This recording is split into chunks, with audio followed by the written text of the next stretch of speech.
ಗೆಜ್ಜೆಯ ಬೆಲೆ ಸಾವಿರ ಸಾವಿರ, ಹಾಕುವುದು ಕಾಲಿನಲ್ಲಿ. ಕುಂಕುಮದ ಬೆಲೆ ಪೈಸೆಯಲ್ಲಿ, ಆದರೆ ಹಚ್ಚುವುದು ಹಣೆಯಲ್ಲಿ. ಬೆಲೆ ಮುಖ್ಯ ಅಲ್ಲ, ಇಲ್ಲಿ ಕೃತಿ ಮುಖ್ಯ. ಉಪ್ಪಿನಂತೆ ಕಟು ಮಾತನ್ನ ಹೇಳುವವನು ನಿಜ ಸ್ನೇಹಿತ, ಸಕ್ಕರೆಯಂತೆ ಸಿಹಿ ಮಾತಾಡುವವನು ನಯವಂಚಕ. ಅದಕ್ಕೆ ಉಪ್ಪಿನಲ್ಲಿ ಹುಳು ಬಿದ್ದ ಇತಿಹಾಸವಿಲ್ಲ, ಇತಿಹಾಸದಲ್ಲಿ ಹುಳು ಬೀಳದ ಸಿಹಿ ಇಲ್ಲ. ಕಾಣದ ದೇವರಿಗೆ ಹಾಲು ಖರ್ಜೂರಗಳ ನೈವೇದ್ಯ, ಹಸಿದ ಬಡವನಿಗೆ ಒಣ ರೊಟ್ಟಿ ಹಲಸಿದ ಅನ್ನ. ಇದು ಎಂತಹ ವಿದ್ಯ! ಏ ಮಾನವ, ಈ ಜೀವನವು ಅಷ್ಟೊಂದು ಒಳ್ಳೆಯದೇನಲ್ಲ.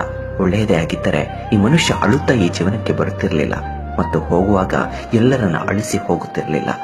ಬಾ ಎಂದರೂ ಸನ್ಮಾರ್ಗದಲ್ಲಿ ಯಾರೂ ಬರೋದಿಲ್ಲ, ಯಾರು ಕರೆಯದಿದ್ರು ಕೆಟ್ಟ ಮಾರ್ಗದಲ್ಲಿ ಎಲ್ಲರೂ ಬರ್ತಾರೆ. ಅದಕ್ಕೆ ಸಾರಾಯಿ ಮಾರುವವನ ಕುಳಿತಲ್ಲಿಗೆ ಎಲ್ಲರೂ ಹೋಗ್ತಾರೆ, ಆದ್ರೆ ಹಾಲು ಮಾರುವವನು ಅವನೇ ಎಲ್ಲರ ಬೀದಿ ಬೀದಿಗೆ ಮನೆ ಮನೆಗೆ ಬರ್ತಾನೆ. ಹಾಲು ಮಾರುವವನಿಗೆ ಕೇಳ್ತಾರೆ, ಹಾಲಿನಲ್ಲಿ ನೀರು ಬೆರೆಸಿದ್ಯಾ ಅಂತ.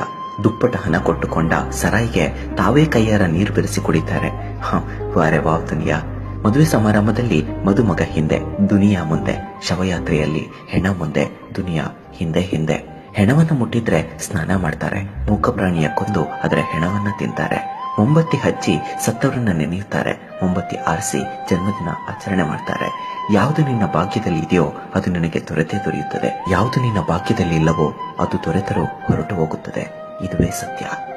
ಊಟದ ಬೆಲೆ ಬಡವನಿಗೆ ಗೊತ್ತು, ಶ್ರಮದ ಬೆಲೆ ರೈತನಿಗೆ ಗೊತ್ತು. ಹುಟ್ಟಿದಾಗ ಜಾತಕ, ಮಧ್ಯದಲ್ಲೇ ನಾಟಕ, ಸತ್ತಾಗ ಸೂತಕ. ಆದರೂ ನಿಲ್ಲಲ್ಲ ಜನರ ಮಾತಿನ ಕೌತುಕ. ಅನ್ನವೇ ಸಕಲ ಜೀವಿಗಳಿಗೂ ದೇವರೆಂದ ಬಸವಣ್ಣ. ಇದು ತಿಳಿಯದೆ ಮೂಢಾತ್ಮರಾದರು ಎಷ್ಟೋ ಜನ. ಬರೀ ಕಣ್ಣಿಂದ ನೋಡಿದ್ರೆ ಎಲ್ಲರಲ್ಲೂ ದ್ವೇಷ ಕಾಣುತ್ತೆ.